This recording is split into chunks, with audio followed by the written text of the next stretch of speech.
Hello, my name is Rosalind and this is an EFT tap-along video. It will allow you to use emotional freedom techniques very simply and also to address a specific aspect of recovering emotionally after a miscarriage.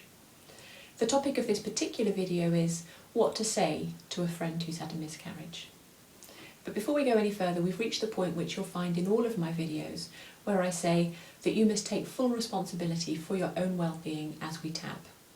And that's because with tapping it can be a little bit like peeling the layers off an onion and stuff can come up. And so if you've been suppressing emotions, or if you've been under the care of a doctor, or if you've been seeing a therapist, or if you suspect that maybe you should, then you might like to consult someone. Or at least have someone with you to support you as you do this.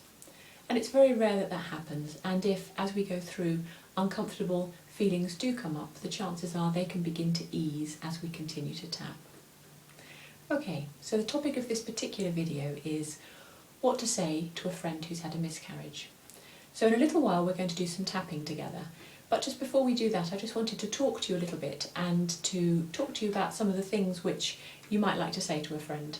And some of these are things which people haven't come across before, and I tend to find that they find them useful to know about them. So we're just going to go through a number of things.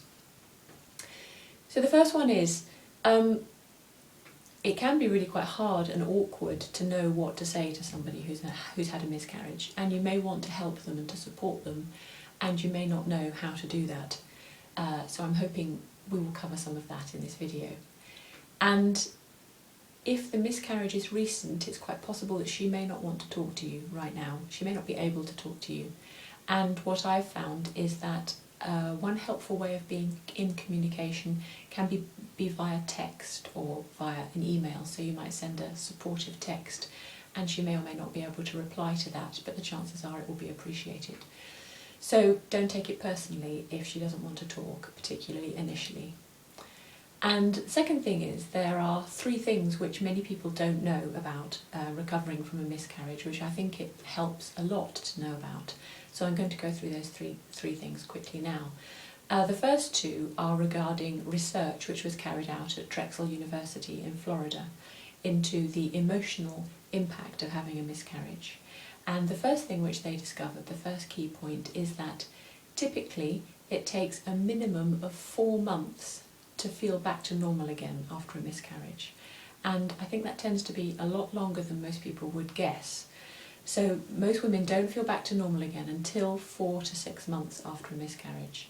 And so if your friend is somewhere in that 4 to 6 month time period, chances are she doesn't feel back to normal yet, and maybe she thinks she should, and maybe she thinks she ought to be over it by now, and maybe she thinks she should be able to pull herself together and just get out of it. But the chances are it's actually completely normal that she's not feeling back to normal yet. And because this is a grieving process, and grieving takes time. And the second thing which they discovered at Drexel University when they were doing their research is that the intensity of the grief after a miscarriage commonly matches that of having lost somebody who was close to you, who was walking around in your life. And it makes no difference how long the person was pregnant for either. They may have just been pregnant for a number of days or weeks, but the intensity of the grief can still match that of having lost somebody who was walking around in their lives. And again, that can be something which I don't think people would necessarily imagine. And it can be a shock to see just how upset somebody can be when they're having a miscarriage, and that can be one of the main reasons why. The last of the 3 points which I wanted to go through is that it's possible that your friend has been through some very upsetting events in the course of miscarrying.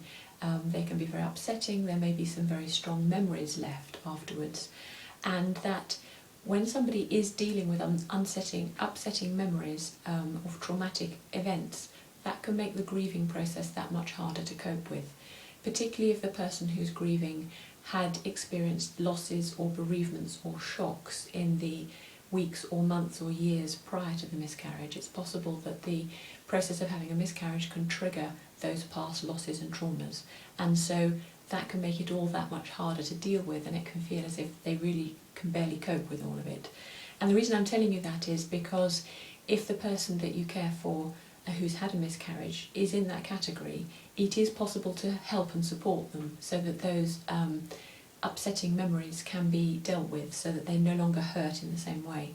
And they go from being right here when you think about them to sort of subsiding and dying down, so they're no longer right in your face.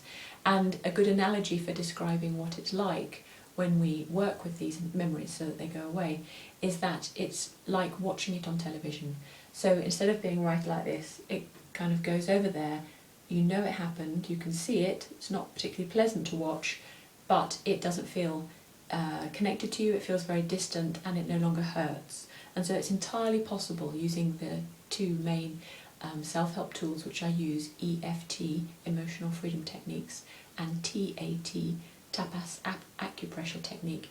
Using both of those, we can do that with upsetting and distressing memories, so that it just becomes like watching it on television, so it doesn't hurt anymore. So the reason I'm telling you about all of this is that chances are your friend who's had a miscarriage, and possibly her family and possibly her colleagues, don't know about all of this. And so sometimes people expect someone to be able to pull themselves together, to snap out of it, to get over it quickly, whereas most women don't feel better for 4 months, and the level of grief can be as intense as if somebody had been walking around in her life and had then died. And so if, as you talk to your friend over the days and weeks and months after her miscarriage, if you're able to gradually introduce these ideas to her, and possibly to her family, to her partner, to her colleagues, to whoever, then that can help for everybody to understand what's going on, and for there to be maximum compassion and kindness for the experience that she's going through. Now, another thing I just thought I'd mention is it's possible to do work surrogately on her behalf. And this can sound really weird, but it can be very effective. So if you're interested in doing work on yourself using tapping or TAT that actually is on her behalf so that she benefits from it, please have a look at my website, because there's information there about how you can go about doing that. That's www.miscarriage-support.com. And lastly, I would say, as you talk to her, I would encourage her to do simple tapping. Again, that's on my website. And it's a simplified version of the tapping. It's very easy, it doesn't take very much thought at all, it doesn't take special time, you can do it while you're doing other things, and that could help her to feel better as well. Okay, now we're getting to the point where we can begin to actually do some tapping together about this. So as I go through, I don't know the name of the person who's had the miscarriage, so I'm going to refer to her as her or she, which feels a bit rude, but there isn't any other way of doing this. And so when I say her or she, please feel free to put her name in instead, because I'm going to ask you to copy what I do, to tap where I tap, and to repeat what I say. So anytime I say her or she, please feel free to say the name of the person who's had the miscarriage.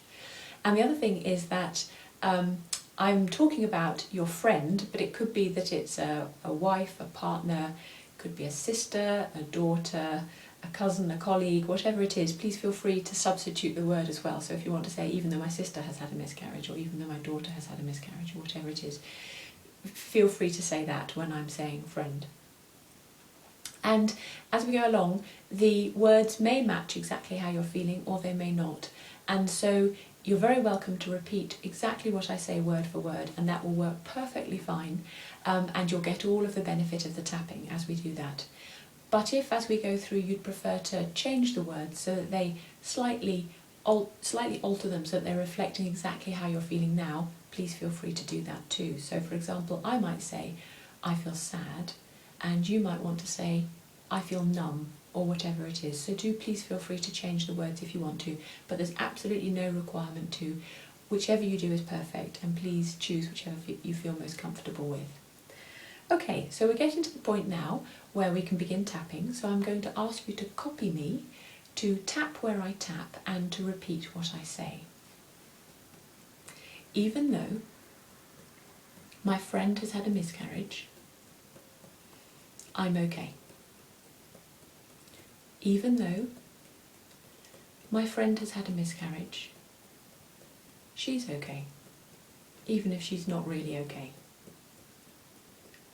even though my friend has had a miscarriage, and I have all of those feelings about that, I'm okay, and I'm doing my best.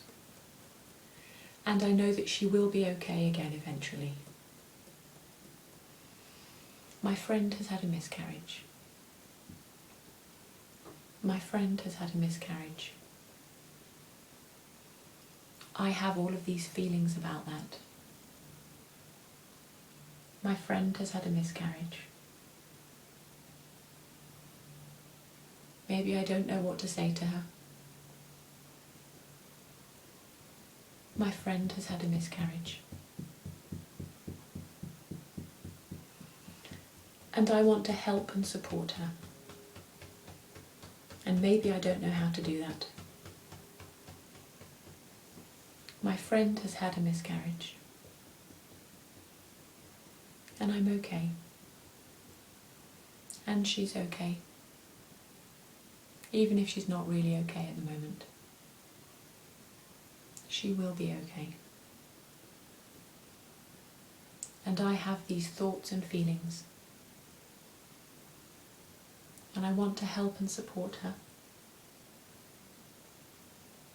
And maybe I don't know the best way to do that. My friend has had a miscarriage. All of the thoughts and feelings I have about this. My friend has had a miscarriage. Okay, let's just pause and take a deep breath.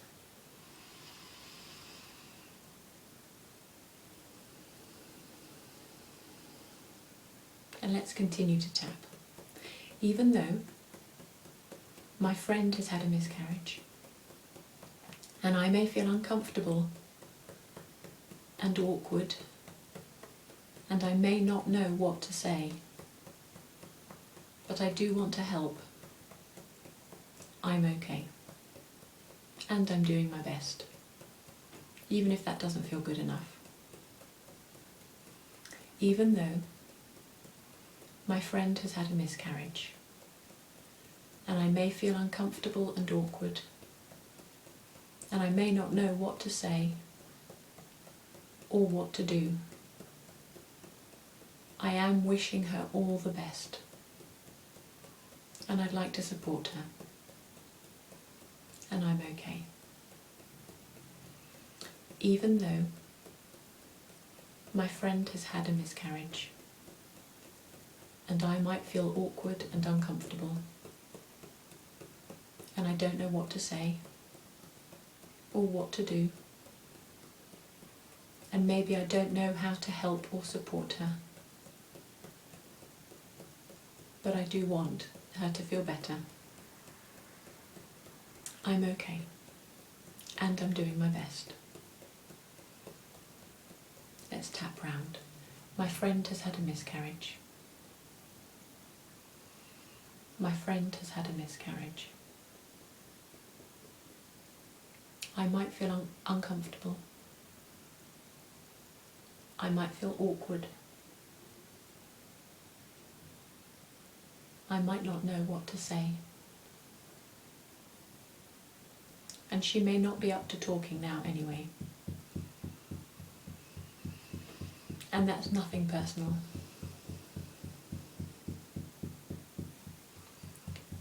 And I want to help her. And I wish this hadn't happened. And I want her to feel better. And I don't know how to do that.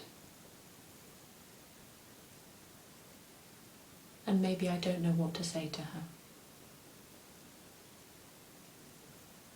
And maybe a text or an email would be okay. And she may not feel up to replying.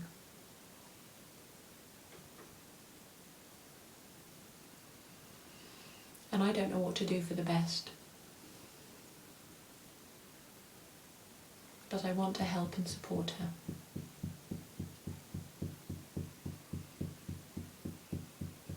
And I can send her my love and good wishes. And that may be all she needs just now.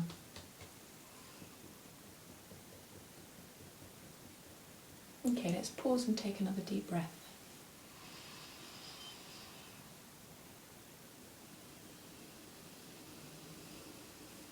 Even though she may not want to talk at the moment, I'm okay. And it's not personal. And I'm doing my best. Even though I may not know what to say, and she may not know what to say, I can tell her that I'm thinking of her and sending her my love and good wishes. And I'm doing my best. Even though she may not want to talk at the moment, and I may not know what to say, I can send my love anyway, and my good wishes.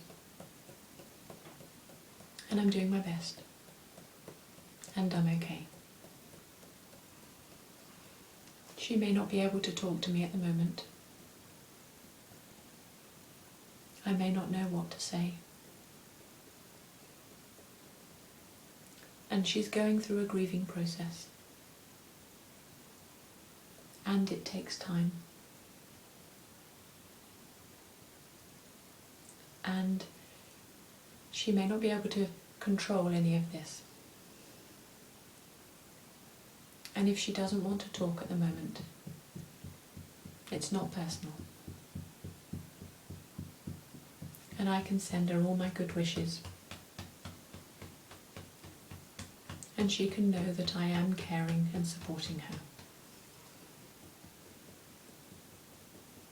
And that may be all that's needed at the moment. Okay, let's pause and take another deep breath.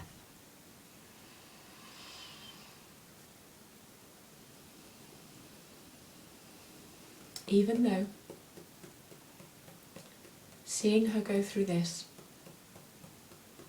may be reminding me of my own losses and bereavements, I am okay.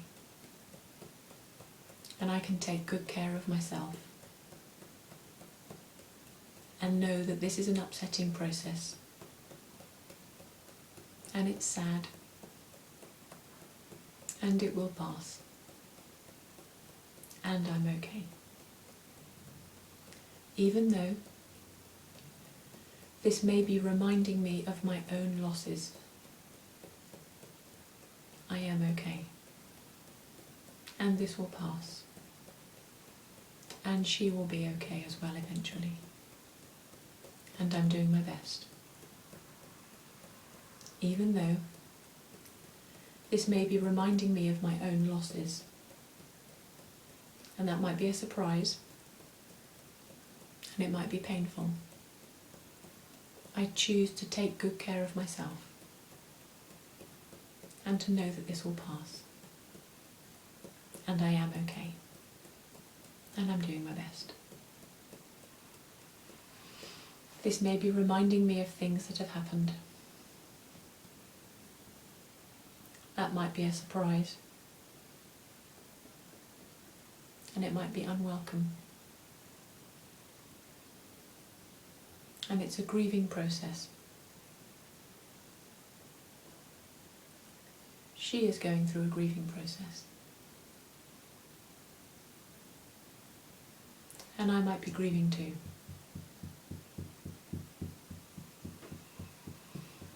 And it might be reminding me of previous losses I've experienced.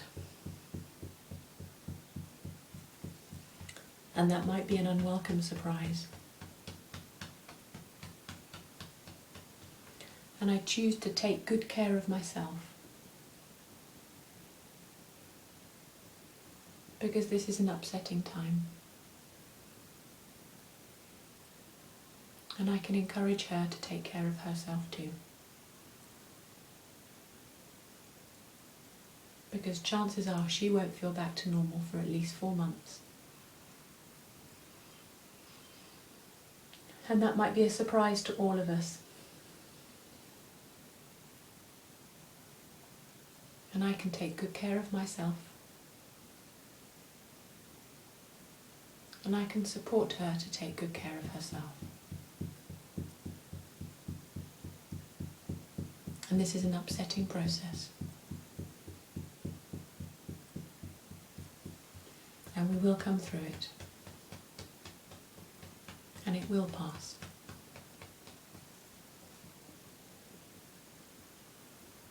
Okay, let's pause and take another deep breath. Even though her grief may be very strong, and it might be painful to see it, and I might be shocked at how upset she is, it is normal. And she's going through a grieving process, and this will pass eventually. And I am okay. And she is okay. Even if she doesn't really seem it now. And she will be okay again eventually. And we're both doing our best. Even though it might be painful to see how upset she is. This is completely normal. The grief can be as intense as it would be for somebody who was walking around in your life. Even if that's a surprising thing. And it will pass. And I'm okay. Even though it might be upsetting to see how much this is affecting her, I am okay. And this will pass. It may be a shock. I may feel powerless to help her. She's going through a grieving process. And that takes time. And it might be quite intense. And it will pass eventually. And it's perfectly normal if she's not over it yet. And she can't just pull herself together. It's part of the grieving process. And she will come through it. And I can express my care and concern. And I can encourage her to look after herself. And to be kind and gentle to herself. And to have compassion for what she's going through. And I can take good care of myself as well. And that's appropriate. Because the better state I'm in, the more I'm likely to be able to support her. Okay, let's pause and take another deep breath.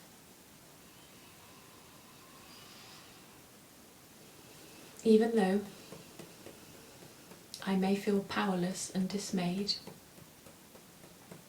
I know that this will take time and that it is okay.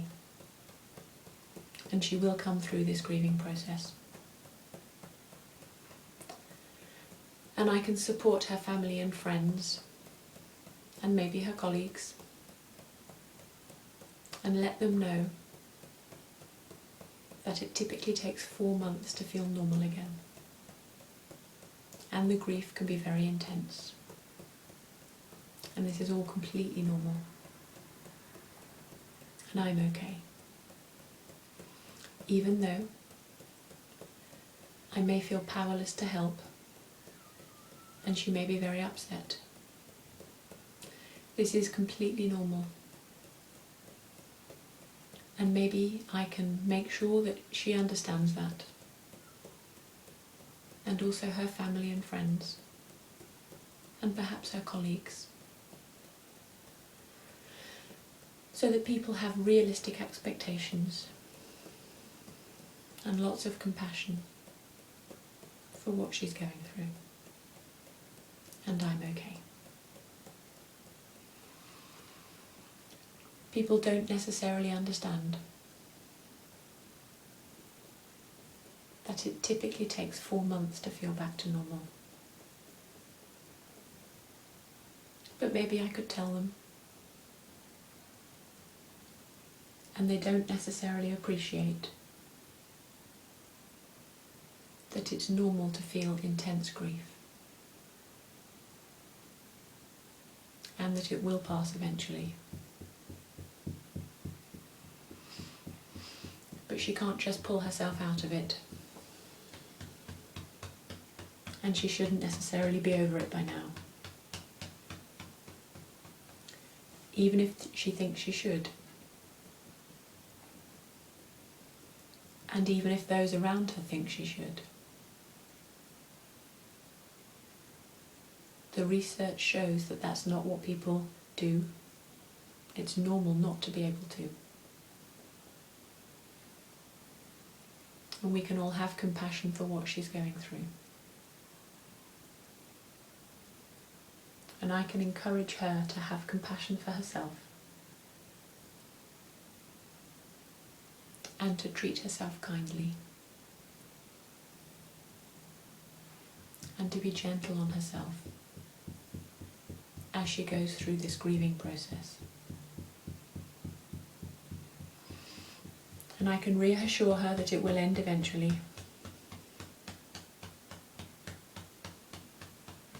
And that if she needs any support, then it is available.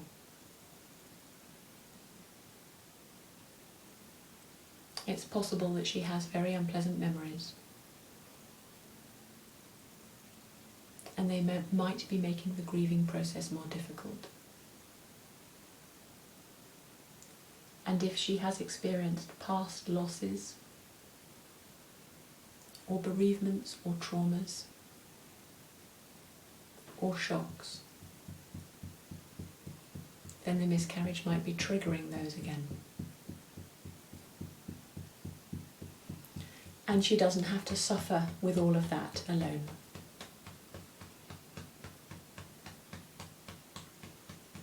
There are people who can help her and support her.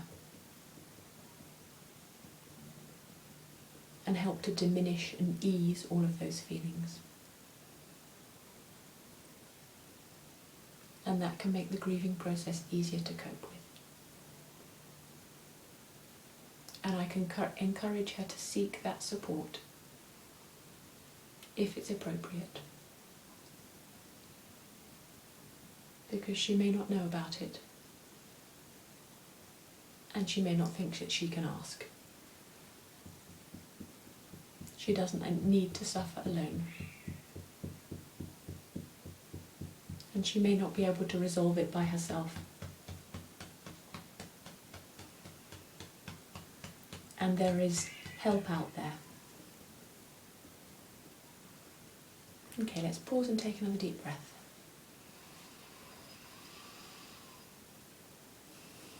Even though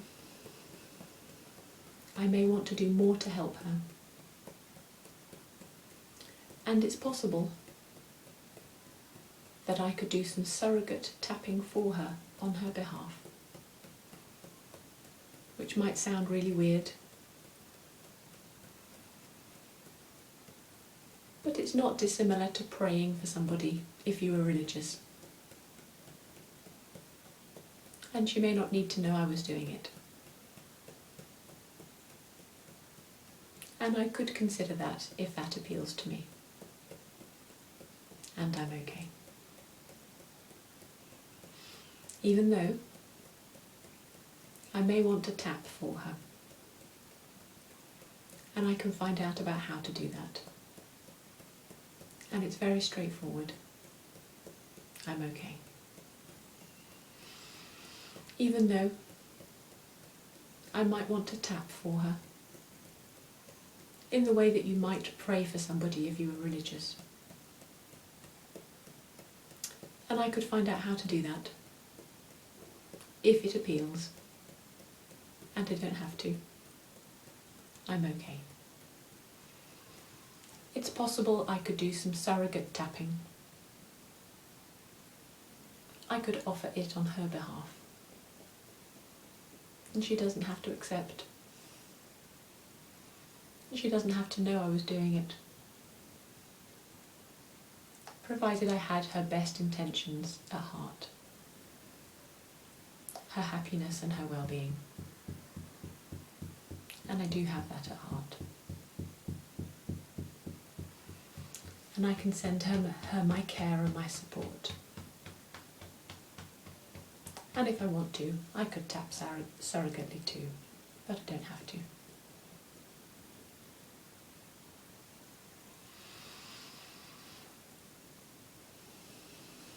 Even though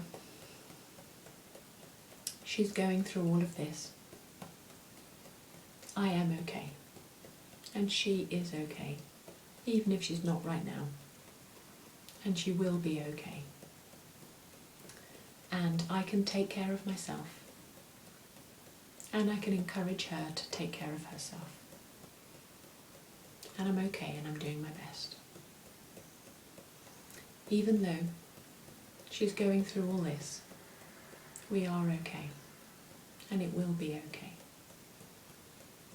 Even though all of this is happening,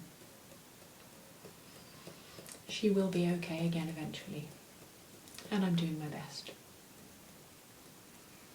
I can take care of myself. And I can encourage her to take care of herself. And she will come through this eventually. And I'm okay. And she will be okay again eventually. And I can take care of myself. And I can encourage her to take good care of herself. And this will pass. Okay, let's pause and take a deep breath.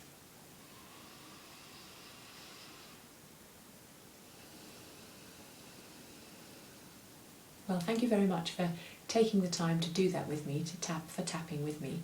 And I hope you feel a little bit better now than you did when we started. And if you would like to see other videos, and if you would like to know how I can support you or your friend, wherever you are in the world, please do go to my website, which is www.miscarriage-support.com, and take care. Thank you very much. Bye-bye.